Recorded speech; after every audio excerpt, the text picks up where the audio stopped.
Welcome to Sniper's Rest. Sniper's Rest is the last best rest stop in the here and there, the place between where you're coming from and where you're going. I am Sniper Shadow and I reside here in Sniper's Rest as a guide and custodian to those who pass through here. I visit the worlds within the multiverse often, but I am always here to guide and care for the travelers such as yourself that pass through the here and there. Welcome, my friend. Don't mind Frank in the chair next to you. He's needing an unusual amount of reassurance today. I suppose even friendly vegetarian zombies have their bad days, huh? Frank, please try not to drool on the bar. It puts the nice folks off. There's a good boy. Don't worry about Frank, adventurer. He's fine. Or at least, he'll be fine. I've got some carrots here somewhere. Please take a rest here before continuing your journey. Last time, we were reading The Picture of Dorian Gray. Dorian, Harry, and Basil are off to see Sybil play the role of Juliet. I found Basil had a sort of dark cloud following him around last chapter. I wonder if something untoward is afoot. Let's go see. Chapter 7. For some reason or other, the house was crowded that night. The fat manager who met them at the door was beaming from ear to ear with an oily, tremulous smile.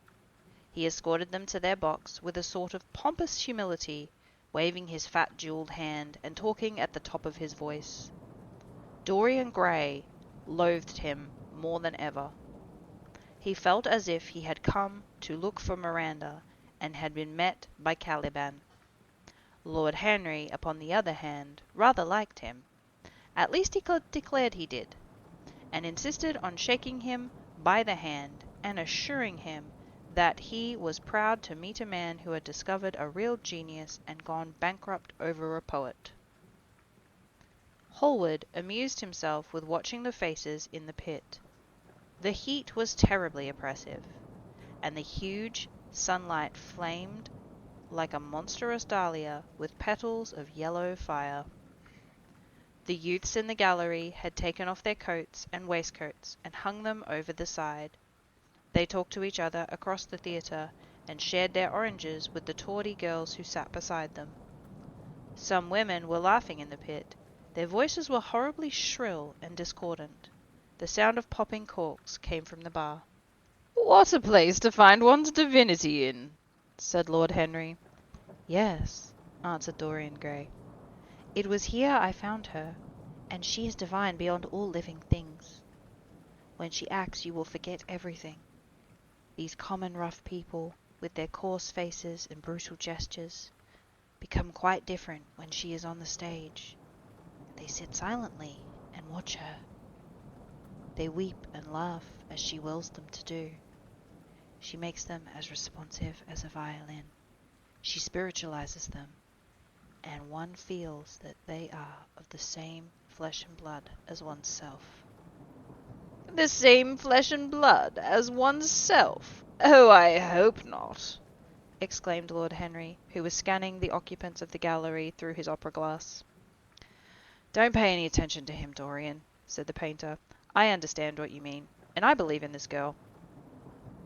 Anyone you must love must be marvelous, and any girl who has the effect you describe must be fine and noble. To spiritualize one's age, that is something worth doing. If this girl can give soul to those who have lived without one, she can create a sense of beauty in people whose lives have been sordid and ugly. If she can strip them of their selfishness and lend them the tears for sorrows that are not their own, she is worthy of all your adoration, worthy of all the adoration of the world. This marriage is quite right. I did not think so at first, but I admit it now. The gods made Sybil Vane for you. Without her, you would have been incomplete." "Thanks, Basil," answered Dorian Gray, pressing his hand. "I knew that you would understand me. Harry is so cynical. He terrifies me.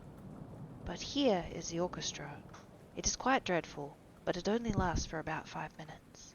Then the curtain rises, and you will see the girl to whom I am going to give all of my life, to whom I have given everything that is good in me."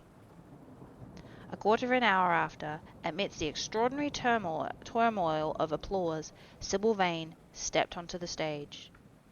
Yes, she was certainly lovely to look at, one of the loveliest creatures, Lord Henry thought, that he had ever seen. There was something of the fawn in her shy grace and startled eyes. A faint blush, like the shadow of a rose in a mirror of silver, came to her cheeks, and she glanced at the crowded enthusiastic house. She stepped back a few paces, and her lips seemed to tremble. Basil Hayward leaped to his feet and began to applaud, motionless, and as one in a dream. Dorian Gray sat gazing at her. Lord Henry peered through his glasses, murmuring, "Charming! Charming!" The scene was the hall of the Capulets' house, and Romeo, in his pilgrim's dress, had entered with Mercutio and his other friends. The band, such as it was, struck up a few bars of music, and the dance began. Through the crowd of ungainly, shabbily dressed actors, Sybil Vane moved like a creature from a finer world. Her body swayed while she danced, as the plants swayed in the water. The curves of her throat were the curves of a white lily. Her hands seemed to be made of cool ivory. Yet she was curiously listless. She showed no signs of joy when her eyes rested on Romeo. The few words she had to speak, "Good pilgrim, you do wrong your hand too much, which mannerly devotion shows in this. For saints have hands that pilgrims' hands do touch, and palm to palm is holy palmer's kiss." With the brief dialogue that follows was spoken in a thoroughly artificial manner. The voice was exquisite, but from the point of view of the tone, it was absolutely false. It was wrong in colour. It took away all the life from the verse. It made the passion unreal. Dorian Gray grew pale as he watched her. He was puzzled and anxious. Neither of his friends dared say anything to him. She seemed to them to be absolutely incompetent. They were horribly disappointed. Yet they felt the true test of any Juliet is the balcony scene of the second act. They waited for that. If she failed there was nothing in her. She looked charming as she came out into the moonlight. That could not be denied. But the staginess of her acting was unbearable, and grew worse as she went on. Her gestures became absurdly artificial. She overemphasized everything she had to say.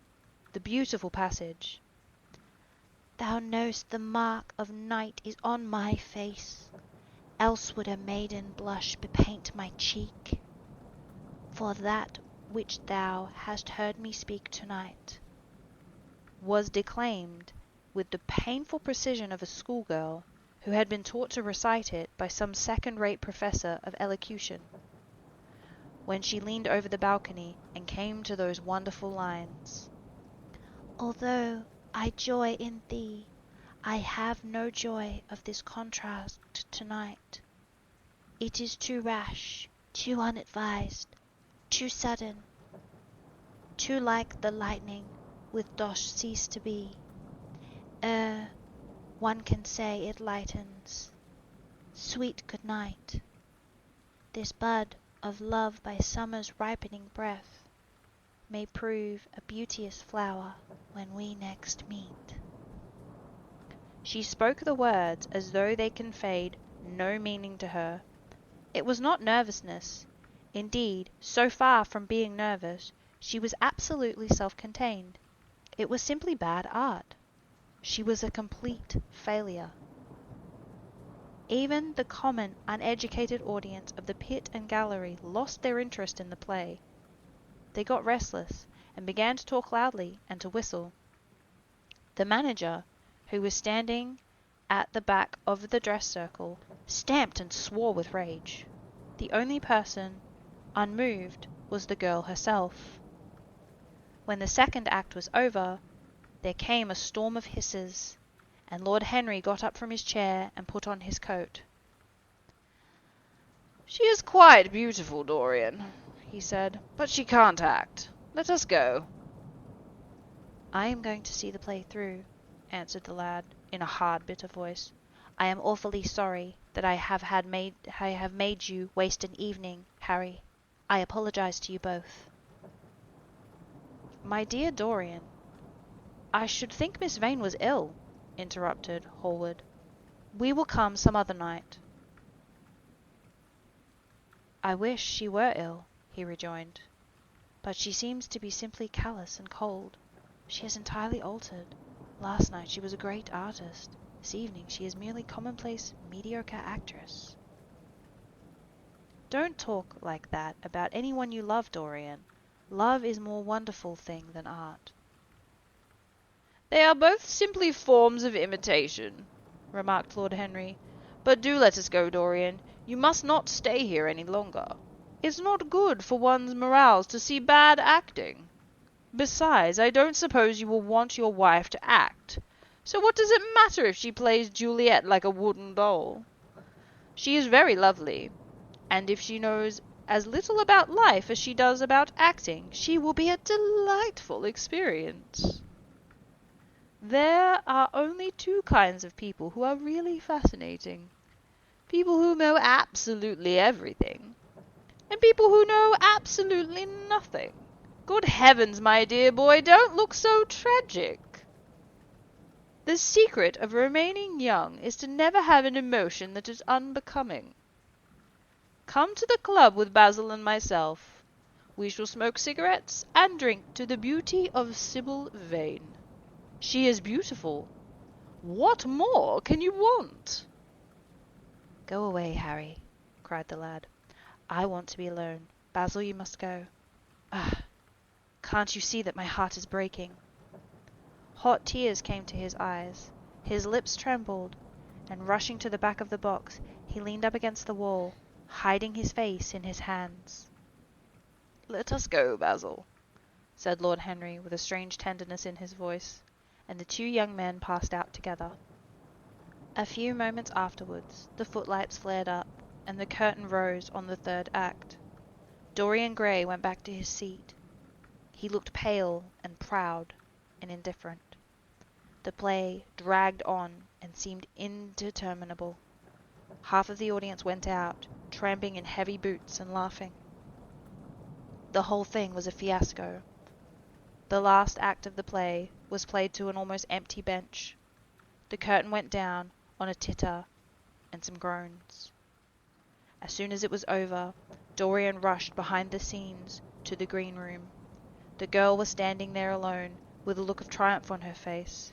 Her eyes were lit with an exquisite fire. There was a radiance about her. Her parted lips were smiling over some secret of their own. When he entered, she looked at him, and an expression of infinite joy came over her. "How badly I acted tonight, Dorian," she cried. "Horribly," he answered, gazing at her in amazement. "Horribly. It was dreadful. Are you ill? You have no idea what it was. You have no idea what I suffered." The girl smiled. "Dorian," she answered, lingering over his name with long-drawn music in her voice, as though it were sweeter than honey to the red petals of her mouth. "Dorian, you should have understood. But you understand now, don't you?" "Understand what?"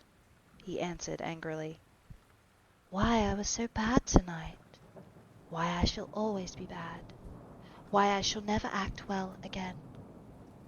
He shrugged his shoulders. "You are ill, I suppose.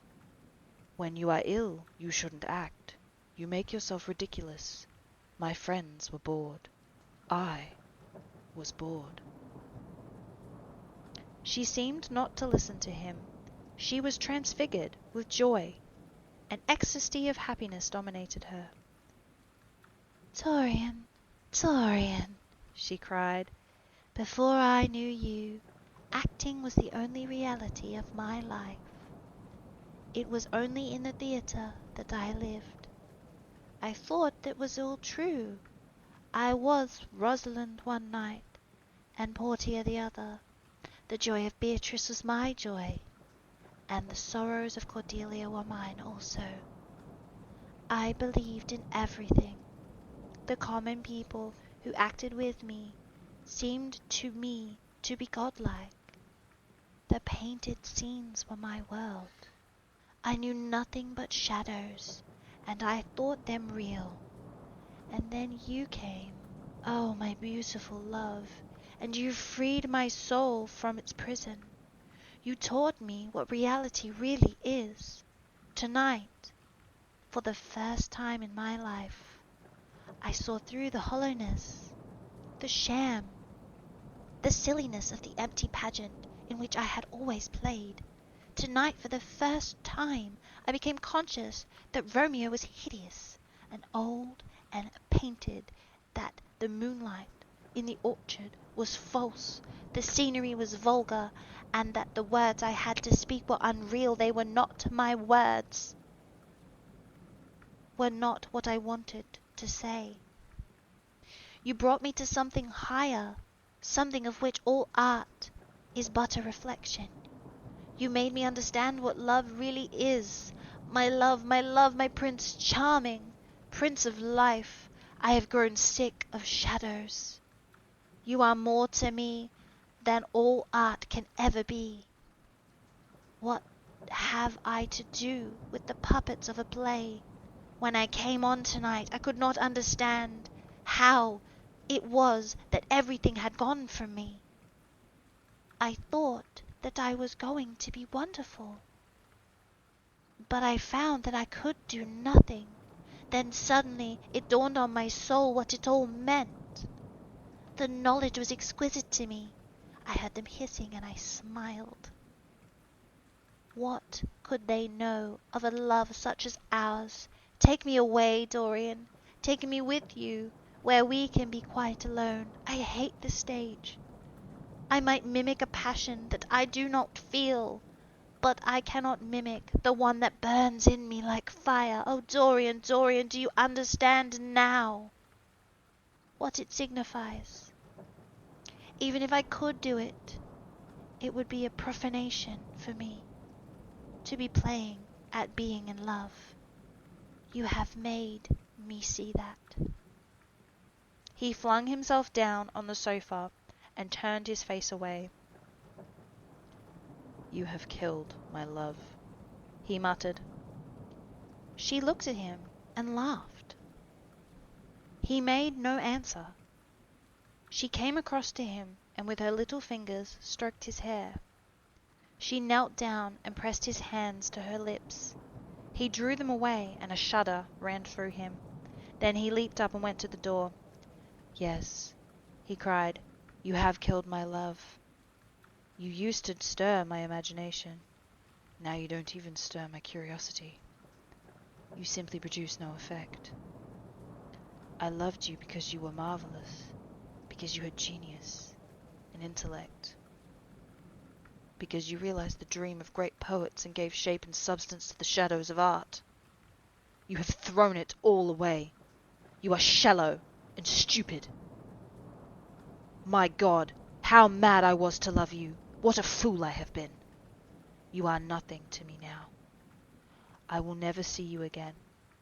I will never think of you. I will never mention your name. You don't know what you were to me once. Why once? Oh, I can't bear to think of it.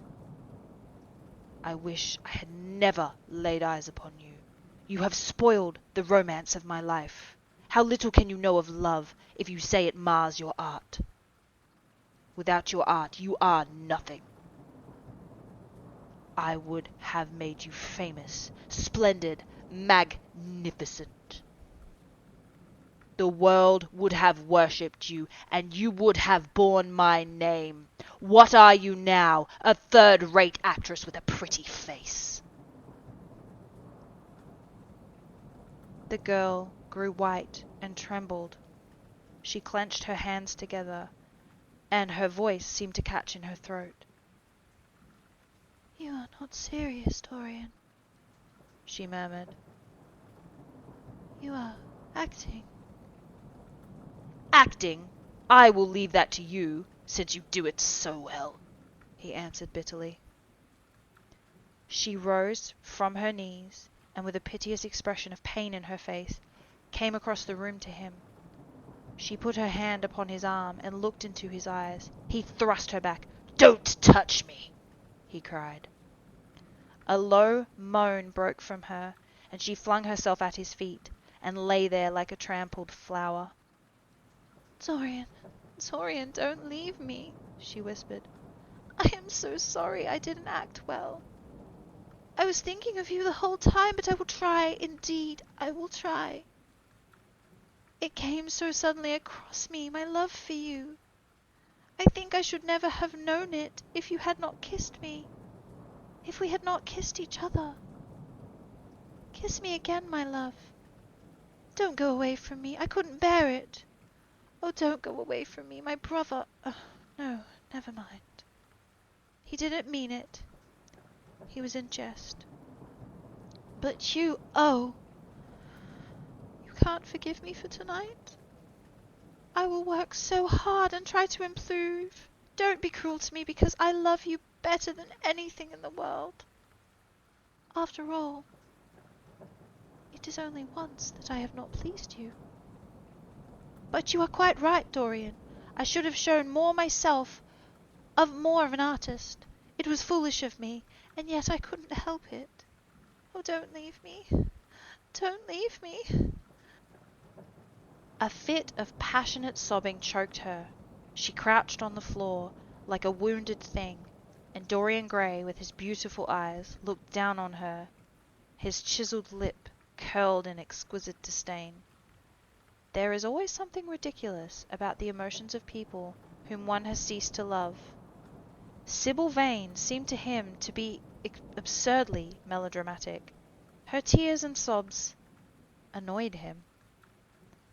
"I am going," he said, at last, in a calm, clear voice. "I don't wish to be unkind, but I can't see you again. You have disappointed me." She wept silently and made no answer, but crept nearer, her little hands stretched out blindly, and appeared to be seeking for him. He turned on his heel and left the room. In a few moments he was out of the theatre. Where he went he hardly knew. He remembered wandering through the dimly lit streets, past gaunt black-shadowed archways and evil-looking houses. Women with hoarse voices and harsh laughter called after him.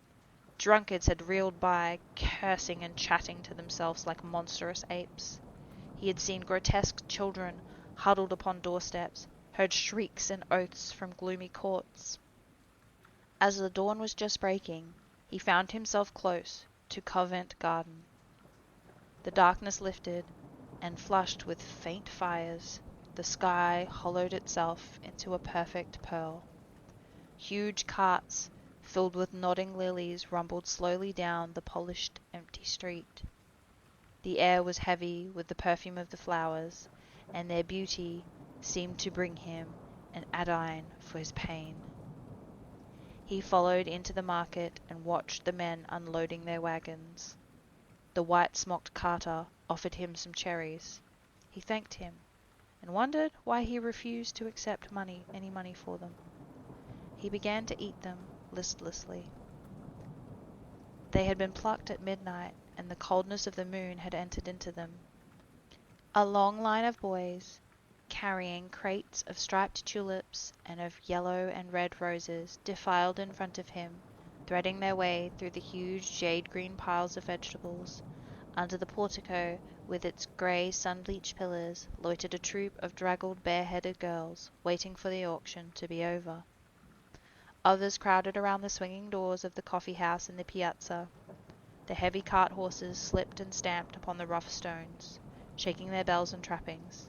Some of the drivers were lying asleep on piles of sacks. Iris-necked and pink-footed, the pigeons ran about, picking up seeds.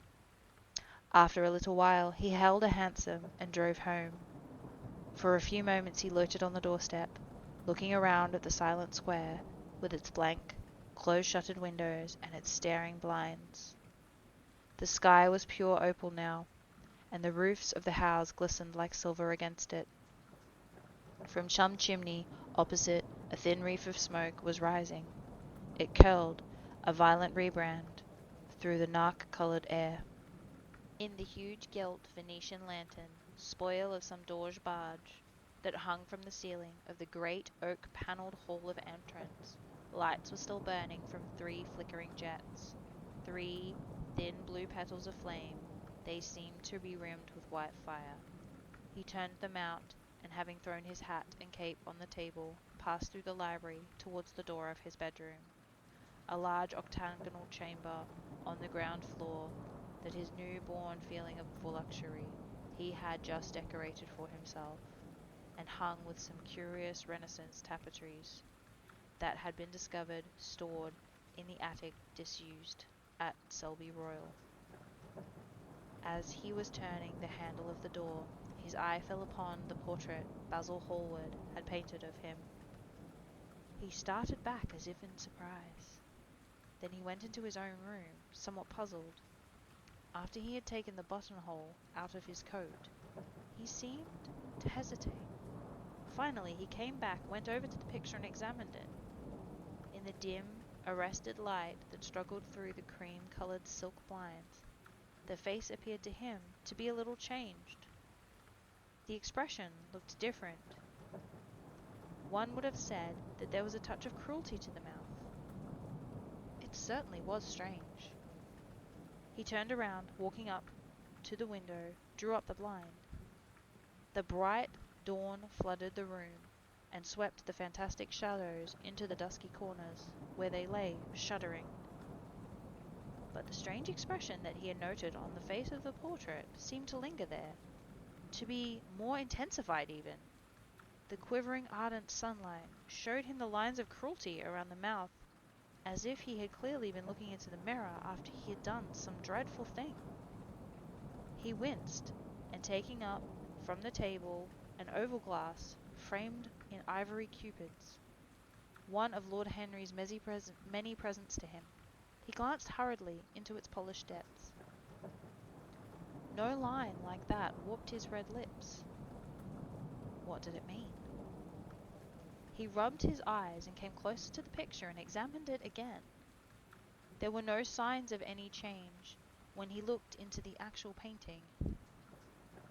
And yet, there was no doubt the whole expression had altered. It was not a mere fancy of his own. The thing was horribly apparent. He threw himself in a chair and began to think. Suddenly, there flashed across his mind what he had said in Basil Hallward's studio that day the picture had been finished. Yes, he remembered it perfectly. He had uttered a mad wish that he himself might remain young while the portrait grew old, that his beauty might be untarnished, and the face on the canvas bear the burning burden of his passions and his sins. The painted image might be seared with the lines of suffering and thought, and that he might keep all the delicate bloom and loveliness of his, then just conscious boyhood. Surely this wish had not been fulfilled. Such things were impossible. It seemed monstrous to even think of them. And yet, there was the picture before him, with the touch of cruelty in the mouth. Cruelty? Had he been cruel? It was the girl's fault, not his. He had dreamed of her as a great artist, had given his love to her because he thought her great. Then she had disappointed him. She had been shallow and unworthy. And yet, a feeling of infinite regret came over him, and he thought of her lying at his feet sobbing like a little child. He remembered with what callousness he had watched her. Why had he been made like that? Why had such a soul been given to him? But he had suffered also. During the 3 terrible hours that play had lasted, he had lived centuries of pain, eon upon eons of torture. His life was well worth hers. She had marred him for a moment. If he had wounded her for an age, Besides, women were better suited to bear sorrow than men. They lived on their emotions. They only thought of their emotions. When they took lovers, it was merely to have someone with whom they could have scenes. Lord Henry had told him that. And Lord Henry knew what women were. Why should he trouble about Sybil Vane? She was nothing to him now. But the picture, what was he to say of that? It held the secret life of his, and told his story. It had taught him to love his own beauty. Would it teach him to loathe his own soul? Would he never look at it again? No, it was merely an illusion, wrought on by troubled senses. A horrible night that he had passed had left phantoms behind it. Suddenly, there had fallen upon his brain that a tiny scarlet speck that makes men mad. The picture had not changed. It was folly to think so. Yet, it was watching him. With its beautiful marred face and its cruel smile. Its bright hair gleamed in the early sunlight. The blue eyes met his own. A sense of infinite pity, not for himself, but for the painted image of himself, came over him. It had altered already, and would alter more.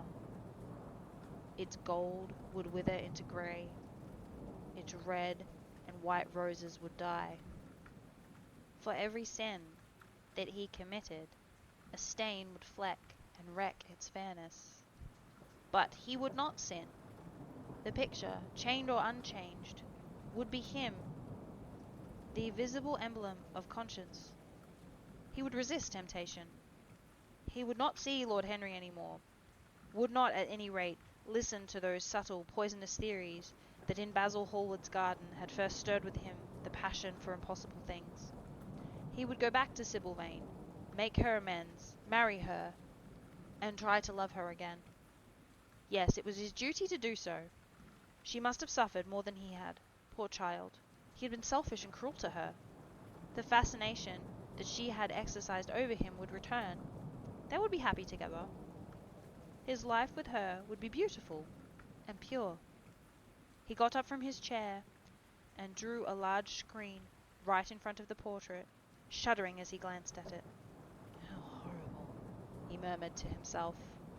And he walked away, across to the window and opened it.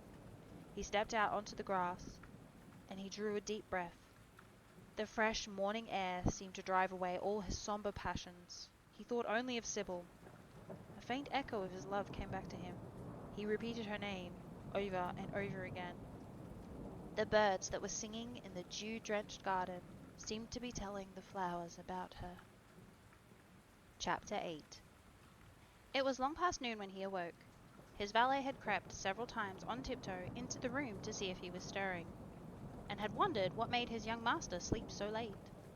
Finally his bell sounded, and Victor came in softly with a cup of tea and a pile of letters on a small tray of Sèvres china, and drew back the olive satin curtains with their shimmering blue lining that hung in front of the 3 tall windows. "Monsieur has slept well this morning," he said, smiling. What o'clock is it, Victor? asked Dorian Gray drowsily. 1 hour and a quarter, monsieur. How late it was! He sat up, and having sipped some tea, turned over his letters.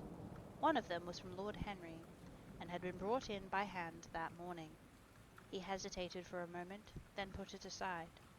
He opened the others listlessly. They contained the usual collection of cards, invitations to dinner, tickets for private views, programs of charity concerts, and the like that are showered on fashionable young men every morning during the season. There was a rather heavy bill for a laced silver Louis Quinze toilet set that he had not yet had the courage to send on to his guardians, who were extremely old-fashioned people and did not realize that we live in an age when unnecessary things are our only necessities, and where several very courteously worded communications from Jermyn Street, moneylenders, offered to advance any sum of money at a moment's notice, and at a most reasonable rate of interest. After about 10 minutes he got up, and throwing on an elaborate dressing gown of silk-embroidered cashmere wool, passed into the onyx-paved bathroom. The cool water refreshened him after a long sleep. He seemed to have forgotten all that he had gone through. A dim sense of having taken part in some strange tragedy came to him once or twice, but there was the unreality of a dream about it. As soon as he was dressed, he went into the library and sat down to a light French breakfast that had been laid out for him on a small round table close to the open window. It was an exquisite day. The warm air seemed laden with spices. A bee flew in and buzzed around the blue dragon bowl that was filled with sulphur-yellow roses that stood before him. He felt perfectly happy. Suddenly his eye fell upon the screen that he had placed in front of the portrait, and he started. "Too cold for monsieur?" asked the valet, putting an omelette on the table. "I shut the window?" Dorian shook his head. "I am not cold," he murmured. Was it all true? Had the portrait really changed? Or had it been simply his own imagining that had made him see a look of evil where there had once been a look of joy? Surely the painted canvas could not alter. The thing was absurd. It would serve as a tale to tell Basil some day. It would make him smile. And yet how vivid was his recollection of the whole thing. First in the dim twilight, then in the bright dawn. He had seen the touch of cruelty around the warped lips. He had almost dreaded his valet leaving the room. He knew that when he was alone he would have to examine the portrait. He was afraid of a certainty. When the coffee and the cigarettes had been brought and the man turned to go, he felt a wild desire to tell him to remain. As the door closed behind him, he called him back. The man stood waiting for his orders. Dorian looked at him for a moment. "I am not home to anyone, Victor," he said with a sigh. The man bowed and retired. Then he rose from the table, lit a cigarette, and flung himself down on the luxuriously cushioned couch that stood facing the screen. The screen was an old one, of gilt Spanish leather, stamped and wrought with a rather florid Louis Quatrain pattern. He scanned it curiously, wondering if ever before it had concealed the secrets of a man's life. Should he move it aside after all? Why not let it stay there? What was the use of knowing? If the thing was true, it was terrible. But if it was not true, why trouble about it? But what if, by some fate or deadlier chance, eyes other than his spied and saw the horrible change? What should he do if Basil Hallward came and asked to look at his own picture? Basil would be sure to do that. No, the thing had to be examined at once. Anything would be better than this dreadful state of doubt. He got up and locked both doors. At least he would be alone when he looked upon the mask of his shame. Then he drew the screen aside and saw himself face to face. It was perfectly true. The portrait had altered. As often as he remembered afterwards, and with always no small wonder, he found himself first gazing at the portrait with a feeling of almost scientific interest. That such a change should have taken place was incredible to him, and yet it was a fact. There was some subtle affinity between the chemical atoms that shaped themselves into a form and colour on the canvas and the soul that was within him. Could it be that what the soul thought they realized, that what it dreamed they made true? Or was there some other more terrible reason? He shuddered and felt afraid, and going back to the couch, lay there, gazing at the picture in sickened horror. One thing, however, he felt it had done for him. It had made him conscious of how unjust, how cruel he had been to Sybil Vane. It was not too late to make a reparation for that. She could still be his wife. His unreal and selfish love would yield to some higher influence, would be transformed into some nobler passion, and the portrait that Basil Hallward had painted of him would guide him through his life. Would be to him what holiness is to some, and conscience is to others, and the fear of God is to us all. There were opiates for remorse, drugs that could lull the moral sense to sleep. But here was a visible symbol of the degradation of sin. Here was an ever-present sign of the ruin men brought upon their own souls. 3 o'clock struck, 4, and the half-hour rang its double chime, but Dorian Gray did not stir. He was trying to gather up the scarlet threads of life and weave them into a pattern, to find his way through the sanguine labyrinth of passion through which he was wandering. He did not know what to do, or what to think. Finally, he went over to the table and wrote a passionate letter to the girl he had loved, imploring her forgiveness and accusing himself of madness. He covered page after page with wild words of sorrow and wilder words of pain. There was a luxury in self-reproach. When we blame ourselves, we feel that no one else has the right to blame us. It is the confession, not the priest, that gives us absolution. When Dorian had finished the letter, he felt that he had been forgiven. Suddenly there came a knock to the door, and he heard Lord Henry's voice outside. My dear boy, I must see you. Let me in at once. I can't bear you shutting yourself up like this. He made no answer at first, but remained quite still. The knocking continued and grew louder.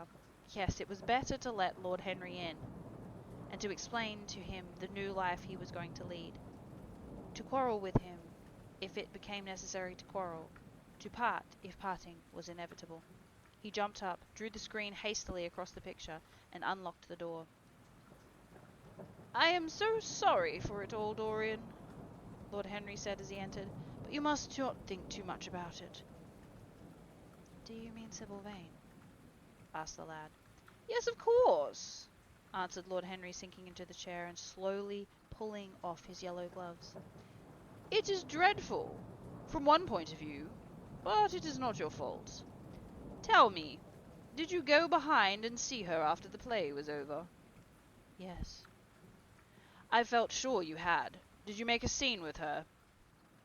I was brutal, Harry. Perfectly brutal. But it is all right now. I am not sorry for anything that has happened. It has taught me to know myself better. Ah, Dorian, I am so glad you take it in that way.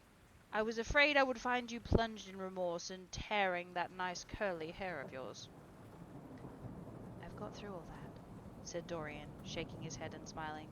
I am perfectly happy now. I know what conscience is to begin with. It is not what you told me it was. It is the divinest of things in us. Don't sneer at it, Harry. Any more, at least not before me. I want to be good. I can't bear the idea of my soul being hideous. A very charming artistic basis for ethics, Dorian. I congratulate you on it. But how are you going to begin? By marrying Sybil Vane. Marrying Sybil Vane? Cried Lord Henry, standing up and looking at him in perplexed amazement. But my dear Dorian... Yes, I know what you're going to say, Harry. Something dreadful about marriage. Don't say it. Don't ever say things of that kind to me again. 2 days ago I asked Sybil to marry me. I am not going to break my word to her. She will be my wife. Your wife? Dorian, did you not get my letter? I wrote to you this morning, and sent in my notes, down by my own man. Your letter? Oh yes, I remember. I have not read it yet, Harry. I was afraid there might be something in it that I wouldn't like. You cut life to pieces with your epigrams. You know nothing of it, then? What do you mean? Lord Henry walked across the room, and sitting down by Dorian Gray, he took both his hands in his own and held them tightly. Dorian, he said, my letter, don't be frightened, was to tell you that Sybil Vane is dead.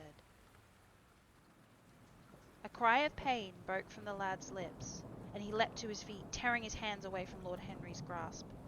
Dead! Sybil dead! That's not true! That's a horrible lie! How dare you say of it? It is quite true, Dorian, said Lord Henry gravely. It is all in the morning papers. I wrote you down to ask you not to see anyone until I came. There will have to be an inquest, of course, and you must not be mixed up in it. Things like that make a man fashionable in Paris, but in London people are so prejudiced. Here, one should never make one's debut with a scandal. One should reserve that to give an interest to one's old age. I suppose they don't know your name at the theatre? If they don't, that's all right. Did anyone see you going round to her room? That is an important point. Dorian did not answer for a few moments. He was dazed with horror. Finally, he stammered in a stifled voice. Harry, did you say inquest?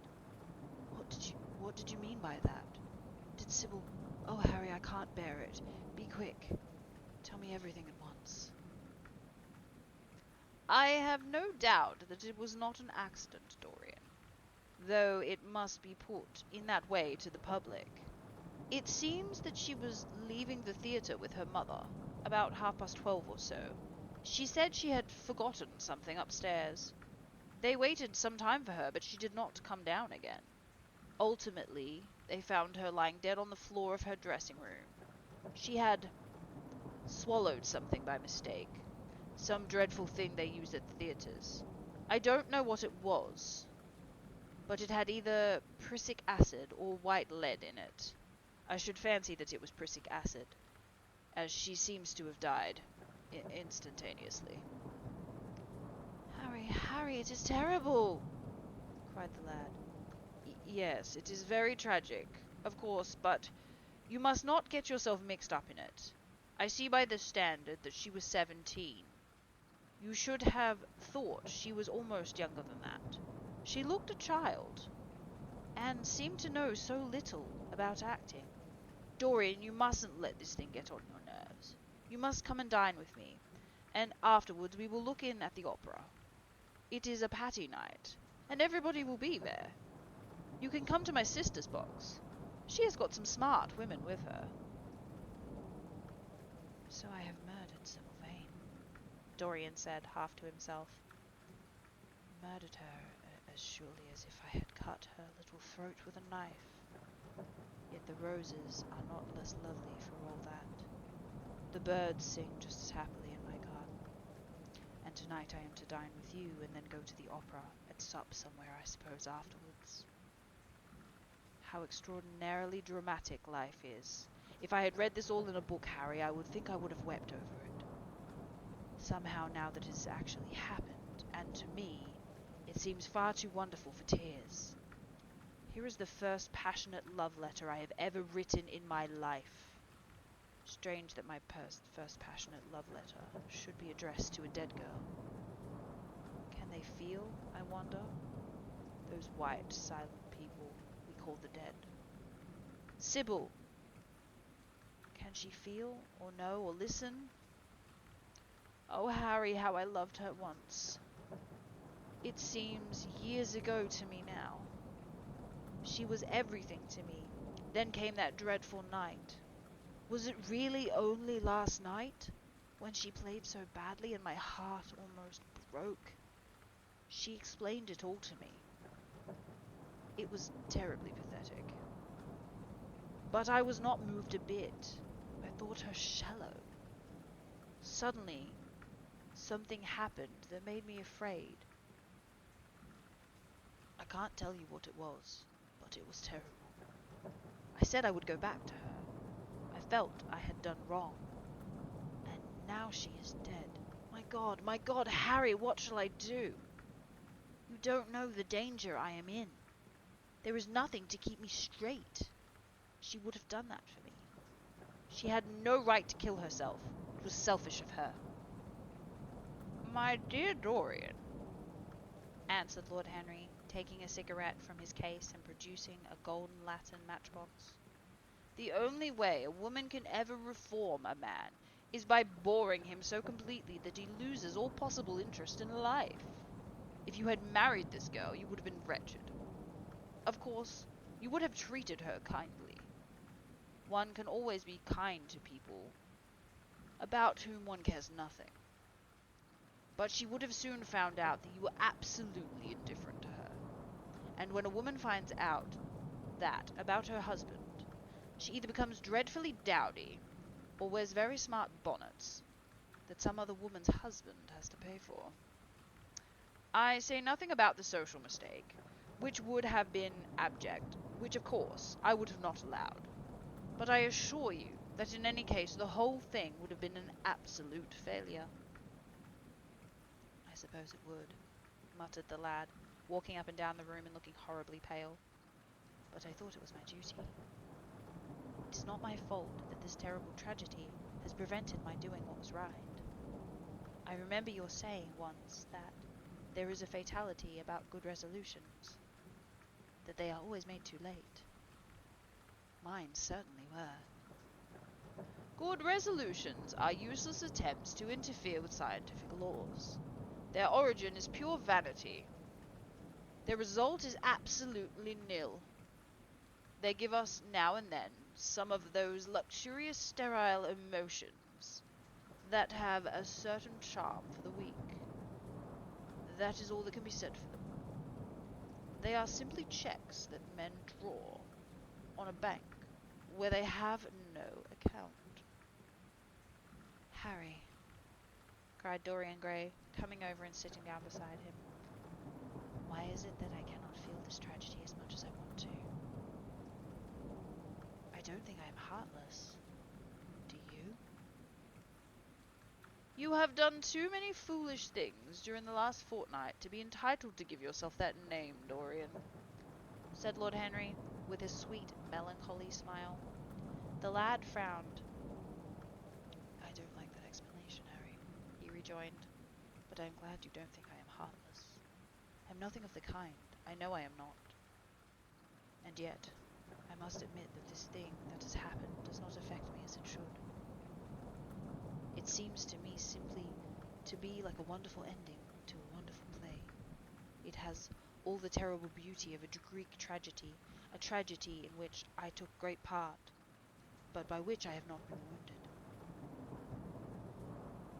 An interesting question, said Lord Henry, who had found exquisite pleasure in playing on the lad's unconscious egotism. An extremely interesting question. I fancy that there is a true explanation, and it is this. It often happens that the real tragedies of life occur in such inartistic manners that they hurt us, by their sheer crude violence and their absolute incoherence, their absurd want of meaning, their lack of style. They affect us just as vulgarity affects us. They give us the impression of sheer brute force, and we revolt against that. Sometimes, however, a tragedy that possesses artistic elements of beauty crosses our lives. If these elements of beauty are real, the whole thing simply appears to our sense of dramatic effect. Suddenly, we find that they are no longer the actors, but the spectators of the play, or rather we are both. We watch ourselves, and the mere wonder of the spectacle that enthralls us. In the present case, what it is that has really happened. Someone has killed herself for love of you. I wish that I had ever had such an experience. It would have made me in love with love for the rest of my life.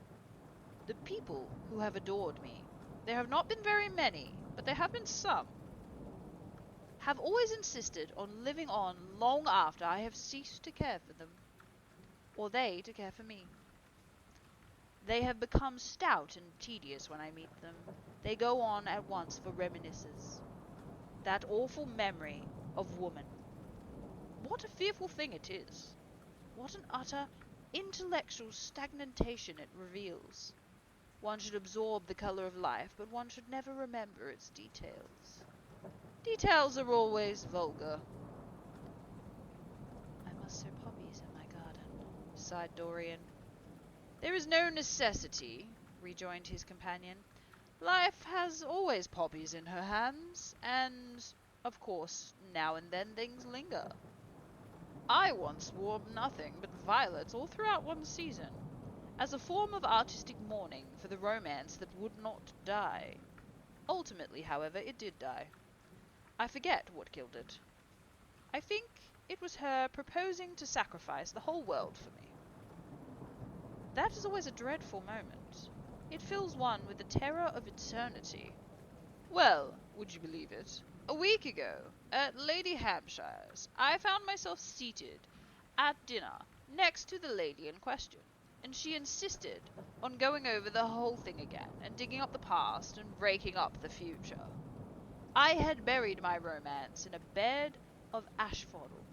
She dragged it out again and assured me that I had spoiled her life. I am bound to state that she ate an enormous dinner, so I did not feel anxiety. But what a lack of taste she showed. The one charm of the past is that it is the past. But women never know when the curtain has fallen. They always want a sixth act. And soon, as the interest of the play is entirely over, they propose to continue it. If they were allowed their own way, every comedy would have a tragic ending, and every tragedy would culminate in a farce. They are charmingly artificial, but they have no sense of art. You are more fortunate than I am, I assure you, Dorian, that not one of the women I have known would have done that for me what Sybil Vane did for you.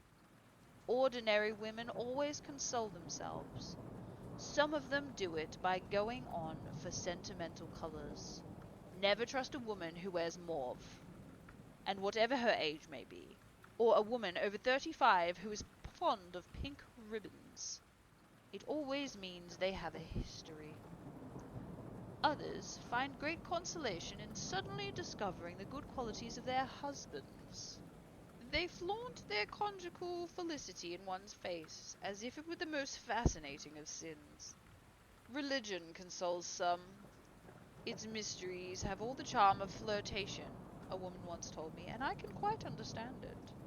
Besides, nothing makes one so vain as being told that one is a sinner. Conscience makes egotists out of us all. Yes, there is really no end to the consolations that women find in modern life. Indeed, I have not mentioned the most important one. What is that, Harry? The lad says listlessly. Oh, the obvious consolation.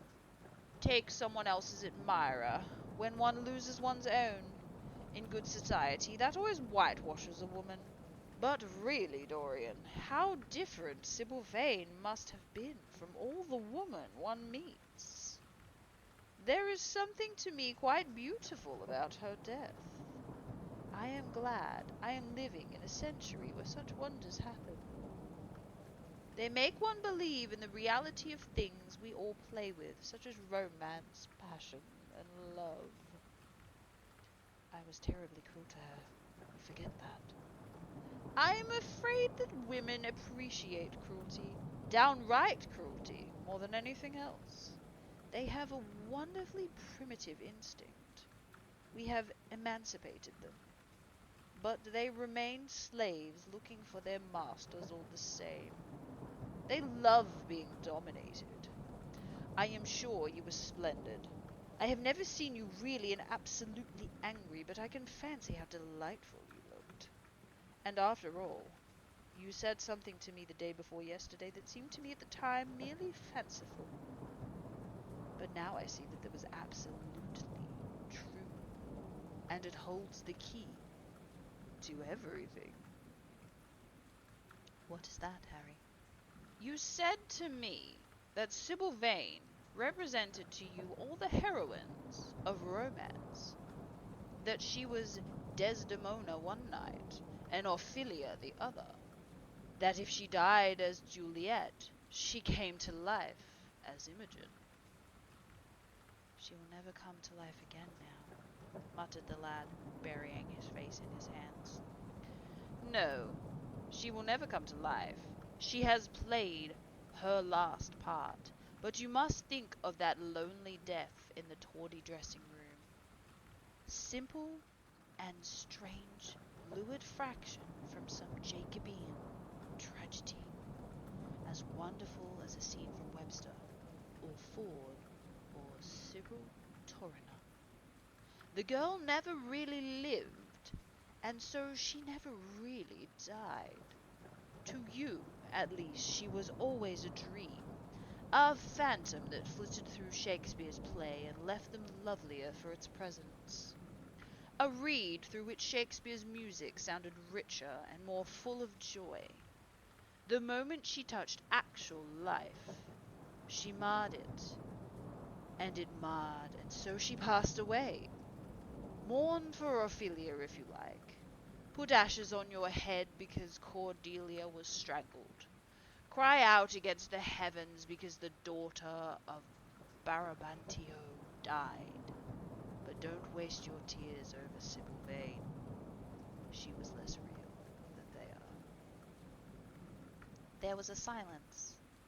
The evening darkened the room, noiselessly with silver feet. The shadows crept in from the garden. The colours faded wearily out of things. After some time, Dorian Gray looked up.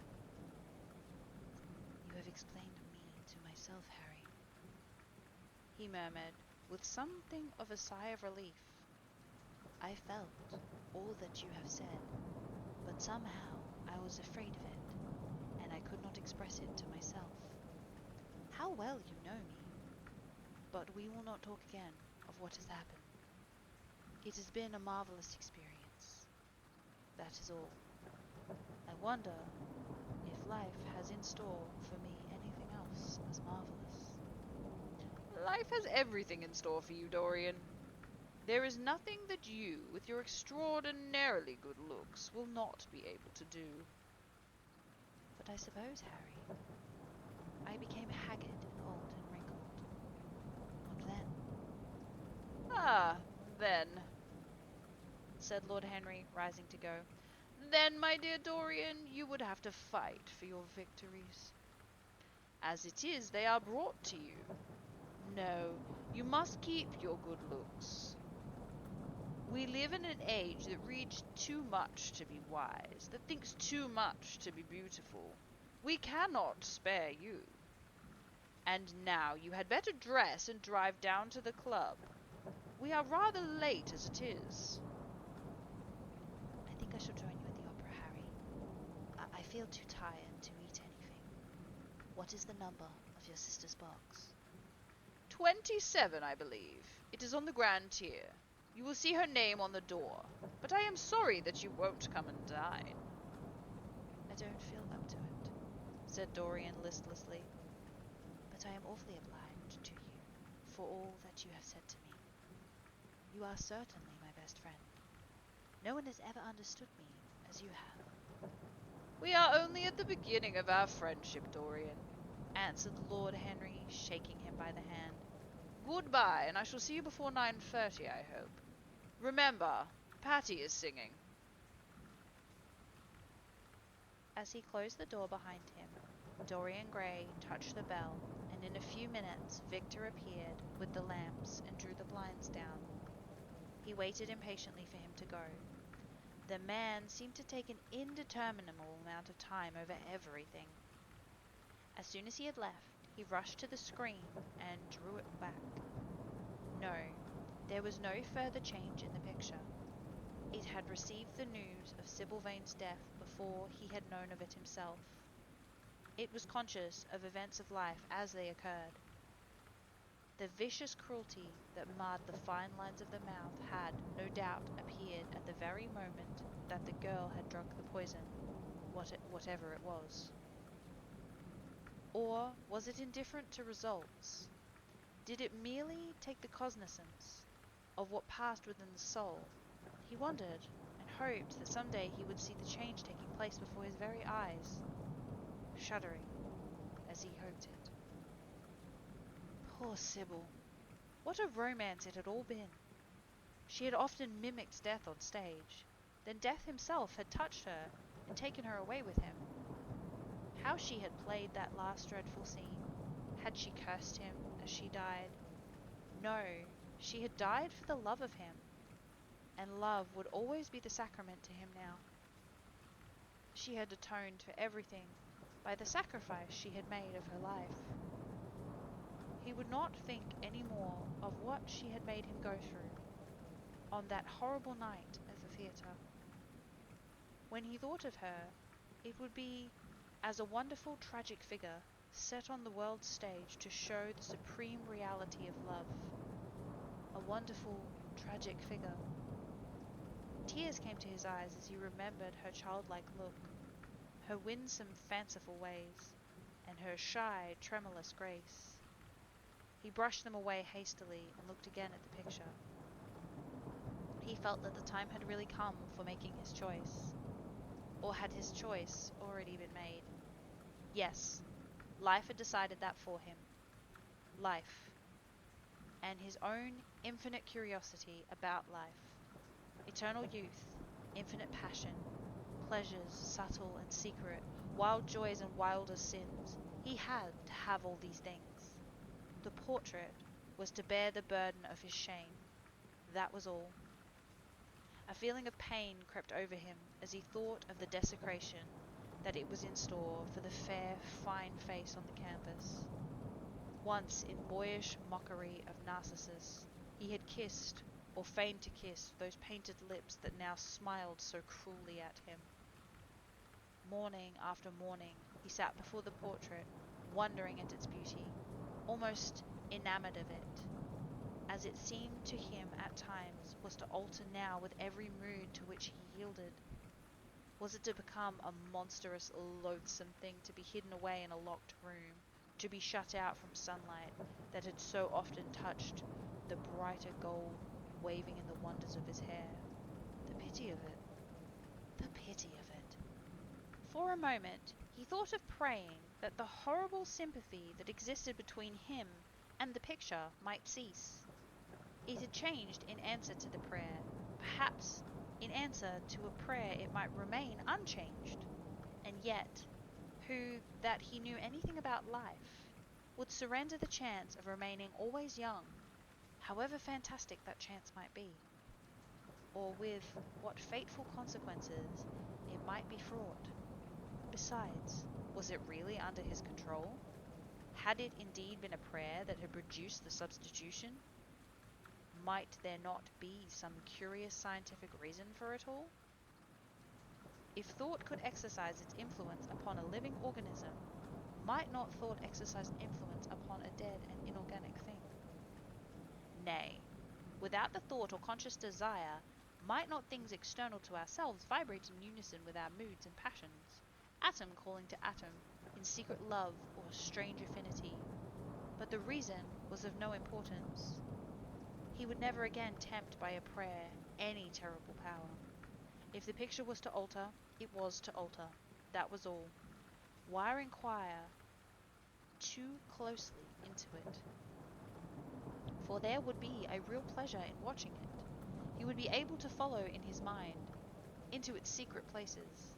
The portrait would be to him the most magical of mirrors. As it had revealed to him his own body, so it would reveal to him his own soul. And when winter came upon it, he would still be standing there while spring trembles on the verge of summer. When the blood crept into his face and left it behind in the pallid mark of leaden eyes, he would keep the glamour of his boyhood. Not one blossom of his loveliness would ever fade. Not one pulse of his life would ever weaken. Like the gods of the Greeks, he would be strong and fleet and joyous. What did it matter what happened to the coloured image on the canvas?